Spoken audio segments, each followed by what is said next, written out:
예, 우리 흔히 건강하게 살다 죽는 것을 표현하기를 9988-234라는 그런 말을 씁니다. 99세까지 팔팔하게 살다가 2, 3일 아프고 4일째에 죽는다. 그러면 얼마나 좋을까? 그런 삶을 살면 좋겠다. 흔히 이렇게 얘기를 하는데요. 그런데 우리의 신앙생활에도 9988-234의 개념을 가질 때가 있습니다. 내 마음대로 내 뜻대로 살다가 마지막 간신히 마지막 끄트머리에 내 죽음 무렵쯤에, 그러니까 하나님 없이 자유롭게 살다가 교회도 안 다니고 뭐 하나님께 매이는 것도 없고 죄책감도 없이 내 마음대로 내 인생 주관하면서 살다가 마지막쯤에 이르러서 죽음의 임박에서야 예수님은 나의 주님이십니다. 예수님을 통하여 구원받음을 믿습니다. 예수 그리스도로 인하여서 내가 천국 갈 줄로 믿습니다 하고 마지막 순간에 구원받고 그렇게 천국 가면 얼마나 좋을까라는 생각을 가질 때도 있습니다. 특별히 피곤한 몸을 이끌고 주일 예배를 지켜야 되나, 내가 꼭 교회 가야 되나, 이렇게 그런 생각이 들 때마다 남들은 그냥 편하게 살다가 마지막쯤에 가서 예수 믿고, 어차피 예수 믿고 천국 가는 거 다 똑같은데 일찍 믿어서 가나 막판에 막차를 타고 그 천국 기차를 타나 똑같은 것 아닌가. 여러분 과연 그럴까요? 그런 사례가 오늘 본문에 나옵니다. 자기 마음대로 살다가 나름대로 성경에서는 강도라고 나오는데요. 이 예수님과 함께 양쪽 십자가에 달린 사람을 강도라고 표현하는데, 나름대로 자기 주관, 자기 소신, 뭐 어쩌면 자기 사상을 가지고, 당시의 강도들은 단순히 다른 사람의 것을 자기 욕심껏 뺏고 뭐 죽이고 뭐 하는 사람들이 아니라, 이때 당시에 십자가형을 받는 강도라고 표현된 사람들은 이 폭도라고 봐야 됩니다. 폭도는 로마 제국에 대항해서 유대인의 나라를 이루고자 하는, 사실은 민족주의적인 생각을 가지고 독립운동을 수단과 방법을 가리지 않고 했던 사람들. 그러다가 이제 로마 사람들에게는 이 사람들이 전복을 꾀하는 사람들이니까 반란 세력들이기 때문에 이들을 이제 십자가형을 통해서 번복이로 죽이는 것입니다. 봐라, 로마에 대들면 이렇게 된다, 이렇게 비참하게 죽고 만다. 이래도 너희들이 독립운동하고 로마에 대항을 하고 그렇게 살겠느냐? 그러지 말라라는 이제 본보기로 이렇게 십자가형을 내려서 사람을 죽이게 되는데요. 여튼 자기 주관대로, 자기 생각대로, 자기 뜻대로, 자기 마음껏 살다가 마지막 순간에 구원받는 사람 아닙니까? 누가 봐도 십자가에 달려서 살아남는 사람 없으니까 죽을 때 가까이 되어서 간신히 문턱에서 구원받은 사람. 여러분, 그래도 구원받는 것은 똑같지 않습니까? 예수님께서 비유하시기를 포도원 품꾼 비유에서 오전 일찍부터 나와서 이 일하는 사람에게도 똑같이 한 데나리온의 품삯을 주고, 퇴근 무렵, 이제 일을 다 마칠 무렵에 그때에 주인의 부름을 받아가지고 포도원에서 아주 잠깐 일했던 사람에게도 똑같이 한 데나리온을 주는데, 그 마찬가지 하나님 나라도 막판에 들어가는 사람이나 일찍부터 신앙생활하면서 교회 헌신 봉사도 하고 교회를 이루면서 이런저런 어려운 일도 많이 겪고 뭐 번거롭고 귀찮고 하는 일들도 많이 감당하고, 그러면서 구원을 받으나 결국 같은 것 아닌가. 그렇다면 뒤늦게 좀 덜 희생하고 덜 헌신하고 구원받아서 천국 가는 것이 좀 더 수지 맞는 장사 아닌가. 우리는 이렇게 생각해 볼 수가 있습니다. 한 분은 생각 안 해보셨습니까? 3분은 유난히 조용하니까 그냥 제가 묻고 제가 알아서 답하고 북치고 장구치고 다 하겠습니다. 저는 생각해 본 적이 있습니다, 솔직히. 그래서 그래도 되는 것 아닌가. 여러분, 어쩌면 우리가 구원받은 삶에 대해서 가지고 있는 오해 때문에 이런 생각도 하는 것입니다. 여러분, 늦게 마지막에 막판에 거의 죽음에 임박해서, 물론 하나님께서 똑같이 포도원 품꾼 마지막 순간에 부름받아서 잠깐 일한 사람에게도 한 데나리온 주십니다. 우리에게 천국을 주시고 하나님 나라에 같이 살게 해 주실 것입니다. 구원 받습니다. 맞습니다. 그러나 여러분, 진짜 우리 신앙생활의 이 복된 삶이 마지막에 죽어서 천국 가는 것만 우리가 바란다면은 그건 좀 아쉬움이 있습니다. 오늘 이 두 행악자의 달린 가운데 예수님께서 십자가상에서 두 번째 하신 말씀을 가지고 우리가 이 점에 대해서 좀 한번 생각해 보았으면 합니다. 먼저 이 두 행악자의 극명하게 대조적인 두 사람이지요. 이 두 사람은 딱 두 사람일 수도 있지만 두 부류의 사람이라고 볼 수 있습니다. 마지막 죽음에 임박해서 그때쯤에는 사람이 좀 더 진솔해질 것이라고 하는데요, 여러분, 그것은 우리 착각이고요. 사실 마지막 순간에도 사람이 진솔해지지 않는 경우가 훨씬 많습니다. 살던 대로 그동안에 살아온 삶의 관성대로 끝까지 고수하고 이렇게 될 대로 되라, 뭐 어차피 막장 인생이 마지막 순간인데 하고 마지막까지 그렇게 살아가는 사람들이 있습니다. 여러분, 우리는 인생을 살아가면서 진솔하고 진실하게 나대로 나의 삶을 살 거라고 생각하는데 그렇지 않은 경우가 많죠. 요즘 코로나 때문에 이제 마스크를 언제 벗을 것인가, 이미 정부에서는 이렇게 어지간하면 마스크 이제 안 써도 된다, 이런 이제 방역 지침을 내놓고는 있지만 그래도 우리가 뭔가 안심이 안 돼서 마스크를 쓰고 있지 않습니까? 왜요? 그게 마음이 편하거든요.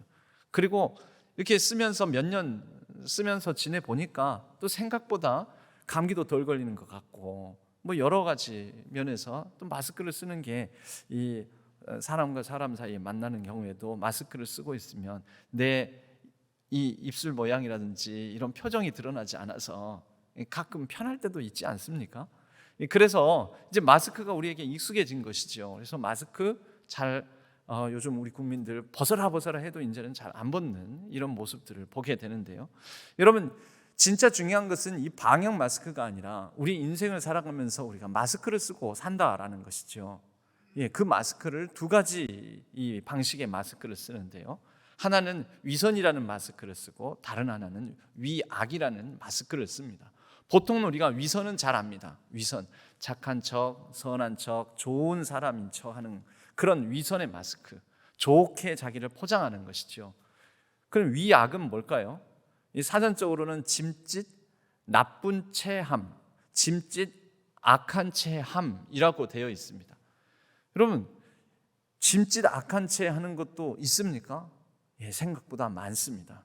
이런 현상들은요, 좀 더 강해 보이고자 하고 세 보이고자 하고 좀 더 이렇게 세 보이고 강해 보이는 것이 멋져 보일 거라는 그런 심리, 이 조폭들에게서 그런 거 나오죠. 우리가 흔히 이렇게 가오 잡는다 이렇게 표현을 하기도 하는데요, 그러면서 일부러 되게 못되게 얘기하고, 그리고 한참 잘하면서는 우리가 막 아무데나 침 탁탁 뱉으면서 막 이렇게 하는 게 약간 뭔가 있어 보이는 것으로 생각하고, 그거는 착한 척이 아니라 나쁜 척 하는 거죠. 나쁜 척, 센 척.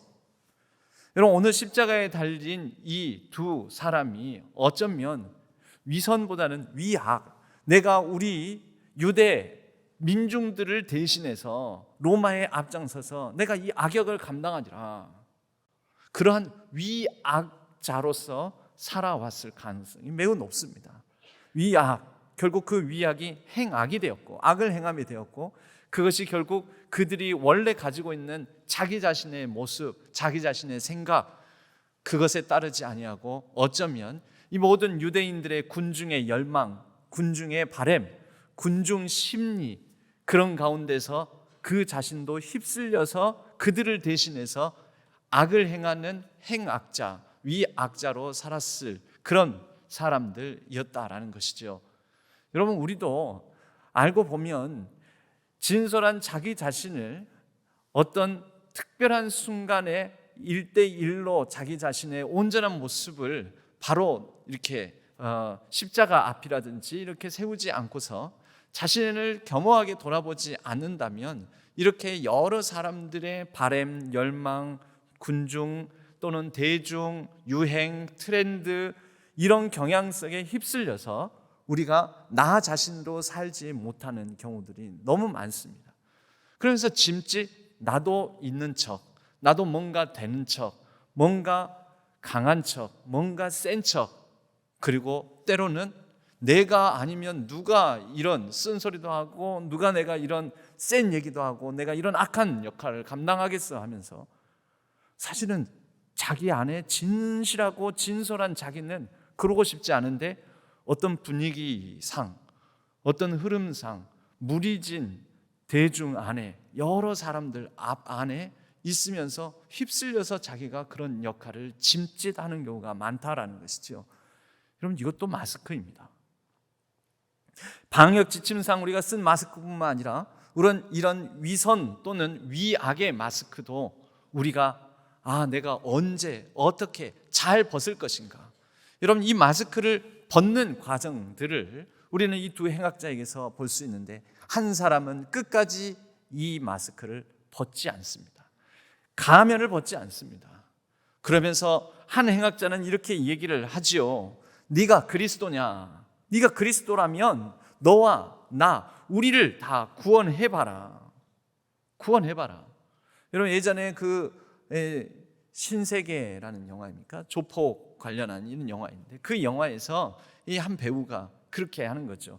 이제 이 권력 다툼이 일어나가지고, 그 안에 서열 다툼이 일어나가지고 밀려나게 됩니다. 결국은 출소를 했는데 이제 부하들에게 죽게 된 거죠. 그럴 때 자기가 이제 이 부하들 손에 죽게 되었다라는 것을 이 감지를 하고, 야, 담배 하나 있냐 하면서 담배 하나 딱 끊어갖고 딱 담배 휙 피면서 그렇게 얘기를 합니다. 딱 죽기에 좋은 날씨네 하면서. 얼마나 멋있습니까? 멋있게 보일 수도 있는데 뭐지요? 끝까지 그 어떤 센 척 하는 거죠. 센 척. 그런 장면들을 우리는 영화나 드라마에서 많이 보게 됩니다. 센 척, 괜찮은 척. 여러분, 우리 신앙이라는 것은 뭐냐면요, 위선과 위악의 마스크를 다 벗는 것입니다. 주 예수 그리스도 앞에, 하나님 앞에서, 그분 앞에서만큼은 내가 센 척할 필요도 없다. 괜찮은 척할 필요 없다. 선한 척, 나는 이쯤이면은 좀 된 사람인 척할 필요가 없다.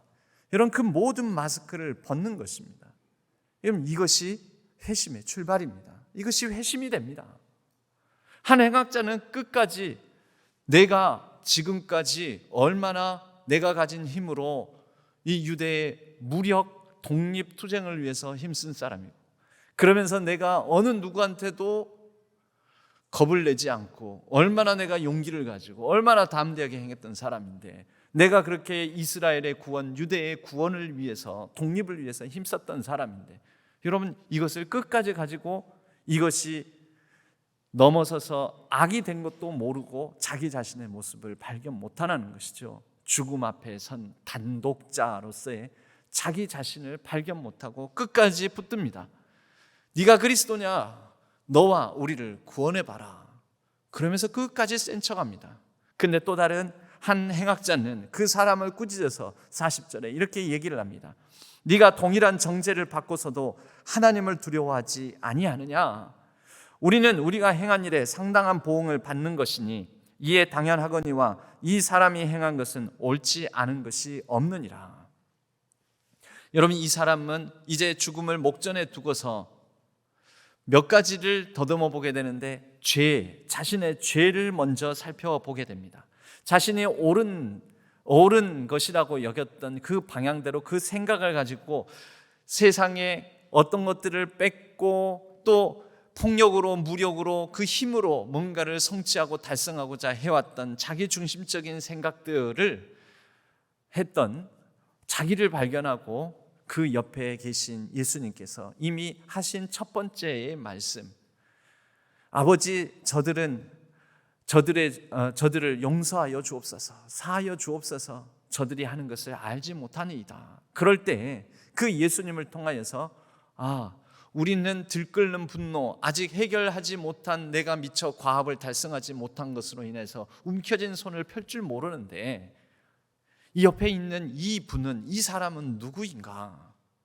그분 앞에서 자신의 자기 힘대로 살아왔던 죄성을 발견하고, 그때 하나님을 아버지라고 부르는 그분으로 인하여서 하나님 앞에 자신을 비춰보게 되고, 그리고 난 다음에 그분으로 인하여서 내가 하나님의 지금 로마로부터 심판받은 것이 중요한 것이 아니라 하나님으로부터 심판받아 죽을 수밖에 없는 죄인임을, 그 심판받을 존재라는 것을 인식하며, 그리고 난 다음에는 이제 내가 할 수 있는 게 아무것도 없구나, 그리고 내가 지금까지 이루고자 해왔던 것도 알고 보면 아무것도 아니었구나라는 인식으로 그리스도를 붙잡고 그 나라를 구하게 됩니다.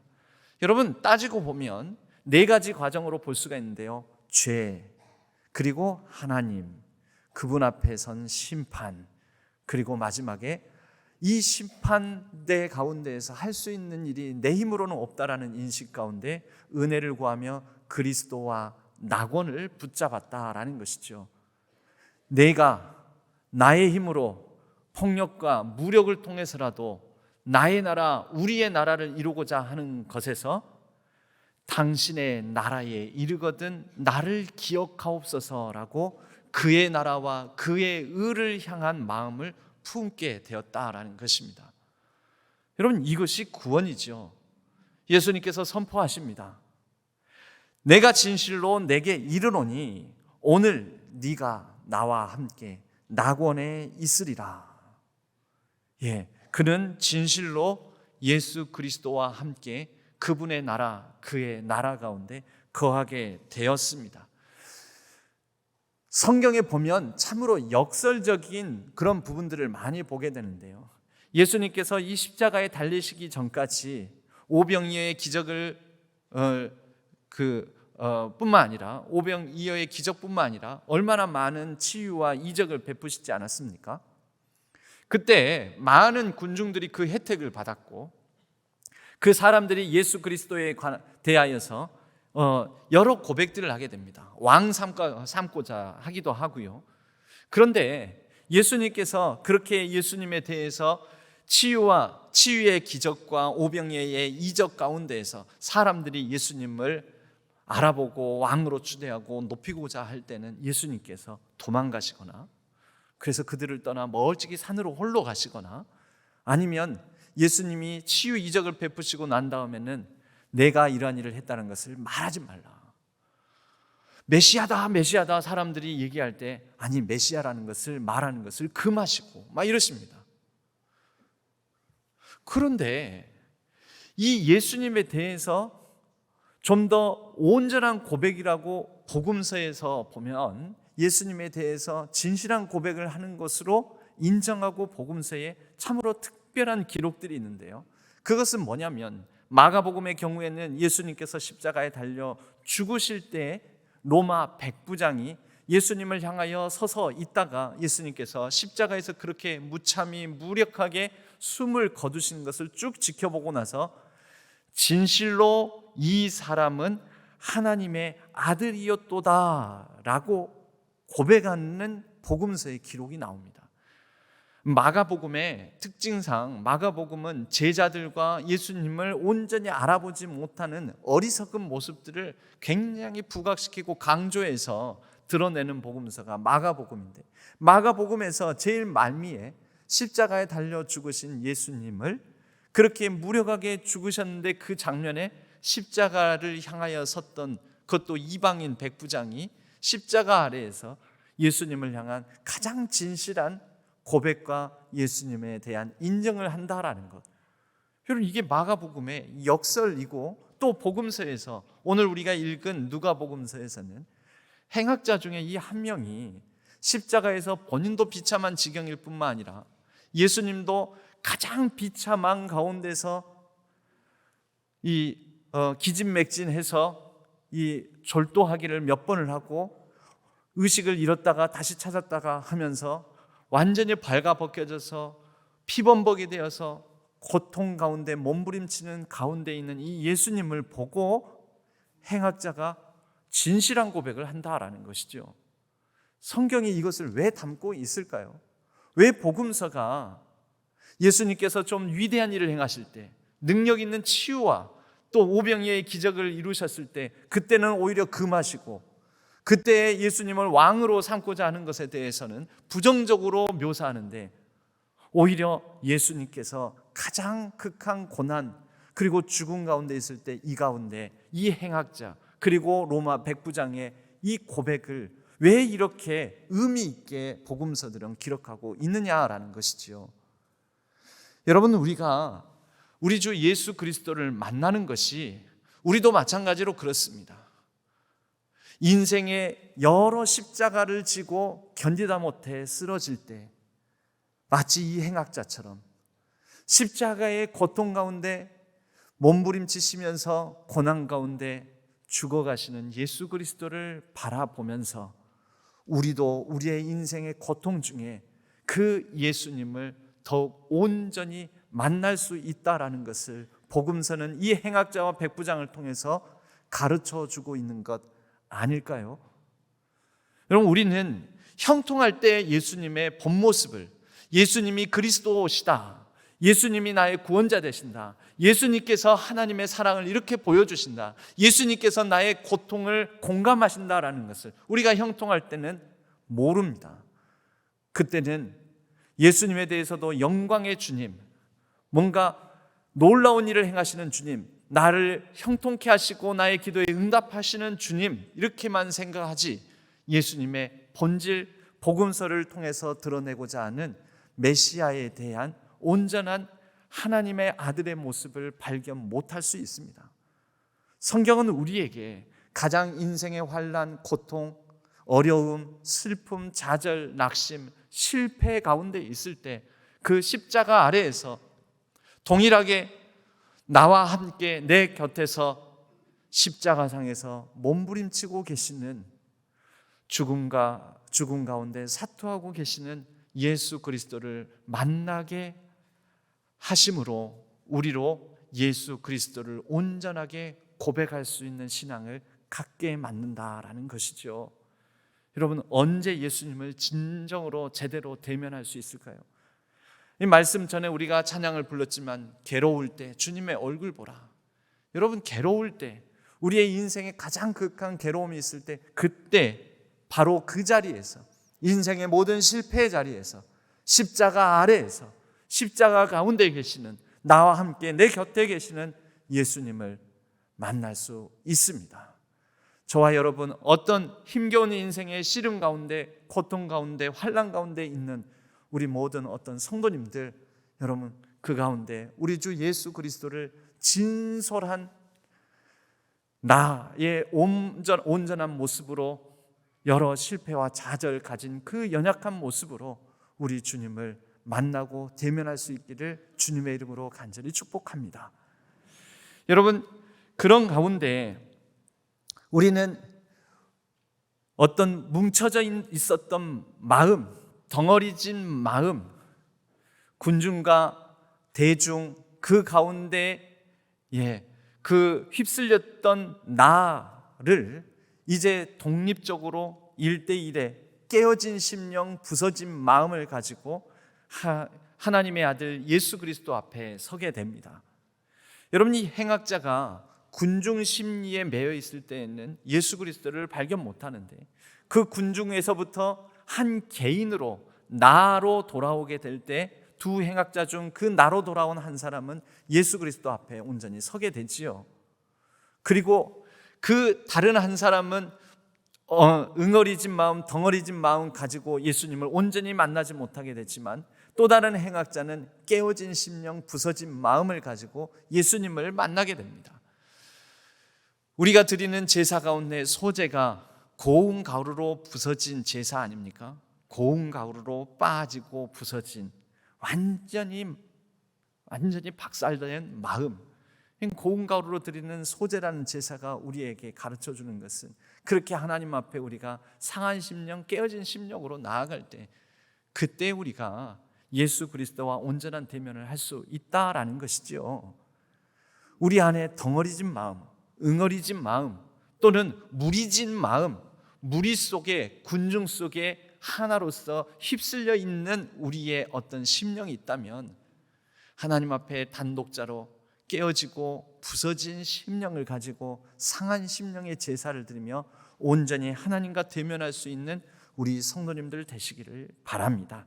그럴 때 우리 주님께서 주시는 오늘 내가 나와 함께 낙원에 있으리라 라는 그 선포를 우리가 귀 기울여 더 크게 들을 수 있을 줄로 믿습니다. 여러분은 오늘 이제 서두에서 제기했던 것처럼 우리가 믿음으로 신앙적으로도 9988234 마지막에 그래서 이렇게 막차 탄 것이 더 복된 것 아닙니까? 이것도 참 괜찮은 것 아닙니까? 예, 그때라도 막차 타면 귀한 것이고 좋은 것이지요.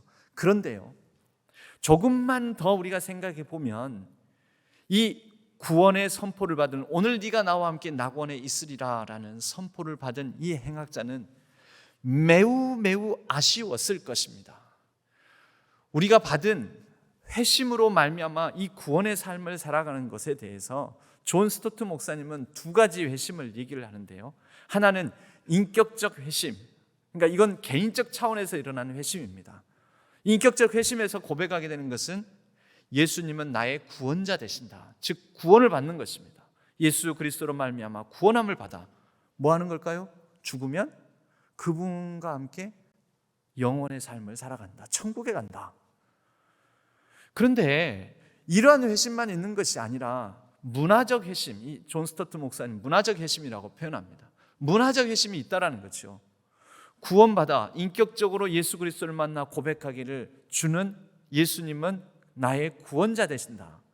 근데 구원자 되시는 그분으로 말미암아 살아있는 순간순간마다 그분이 나의 주인 되어 주셔서 주인 되신 그분을 따라 나의 삶을 그분이 다스리시는 삶으로 일구어 나가는 것, 경작해 나가는 것.